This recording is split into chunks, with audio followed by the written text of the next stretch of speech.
সচিবালয়ে নিজের অফিস কক্ষ থেকে হঠাৎই বের হয়ে অন্যান্য মন্ত্রণালয় পরিদর্শন করছেন প্রধানমন্ত্রী তারেক রহমান। শুরুতেই গেলেন বিদ্যুৎ, জ্বালানি ও খনিজ সম্পদ মন্ত্রণালয়ে। সচিবালয় থেকে এ বিষয়ে আরও জানাতে সহকর্মী একে আজাদ যুক্ত হচ্ছেন।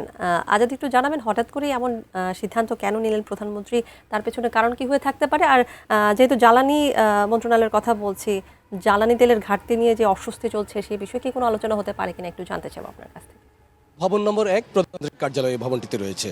সেখান থেকে প্রায় ১ ঘন্টা ১০ মিনিট আগে সকাল ৯টা ৫ মিনিটের দিকে প্রধানমন্ত্রী তারেক রহমানের গাড়িবহরটি এসে এই ভবনের নিচে পৌঁছায় এবং আগে থেকেই তাকে রিসিভ করার জন্য প্রস্তুত ছিলেন মন্ত্রিপরিষদ সচিব নাসিমুল গনি সহ ঊর্ধ্বতন কর্মকর্তারা। তাদের সঙ্গে গাড়ি থেকে নেমে তিনি কিছু কথাবার্তা বললেন। তারপরে একেবারে বলা যায় যে আকস্মিক হঠাৎ করেই তিনি সচিবালয়ের ভিতরে কড়া নিরাপত্তার মধ্য দিয়ে হাঁটা শুরু করেন এবং এক প্রান্ত থেকে আরেক প্রান্ত পর্যন্ত হেঁটে যান। তারপর ৬ নম্বর ভবনে গিয়ে পৌঁছান প্রধানমন্ত্রী তারেক রহমান।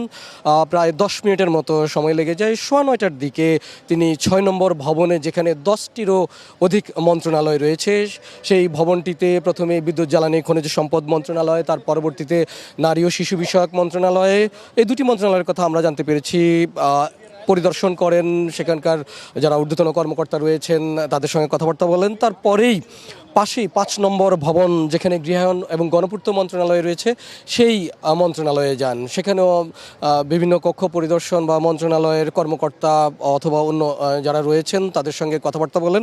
তারপরেই আকস্মিক তার এই পরিদর্শন কার্যক্রমের অংশ হিসেবে ৩ নম্বর ভবন, যেটিতে বাণিজ্য মন্ত্রণালয় রয়েছে, বলা যায় যে ১ ঘন্টার মতো, প্রায় ৯টা ৫ মিনিট থেকে ১০টা ৫ মিনিট পর্যন্ত পুরো এক ঘন্টা তিনি সচিবালয়ের ভিতরে বিভিন্ন মন্ত্রণালয়, কক্ষ বা বিভিন্ন কার্যালয় তিনি পরিদর্শন করেন।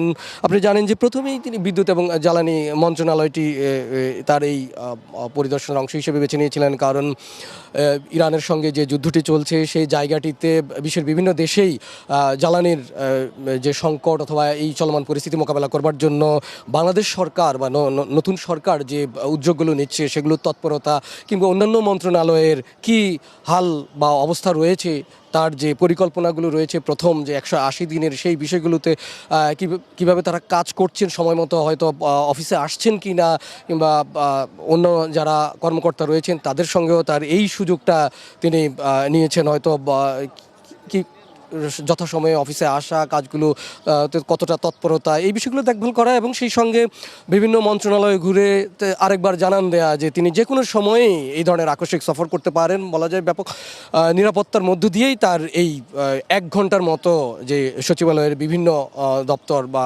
মন্ত্রণালয় পরিদর্শন।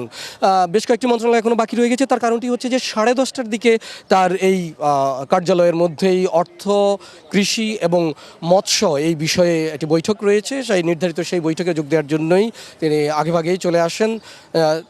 এরকম একটি বার্তা হয়তো দিতে চাচ্ছেন, যাতে তার সরকার যে কমিটমেন্ট এবং যে পরিকল্পনা নিয়ে তারা সরকার গঠন করেছেন এবং সরকার গঠনের পরে তাদের যে প্রস্তাবনাগুলো রয়েছে সেগুলো যাতে তারা এগিয়ে নিতে পারেন, সেদিকটি বিবেচনা করেই তার এই ধরনের পরিদর্শন কার্যক্রম হতে পারে।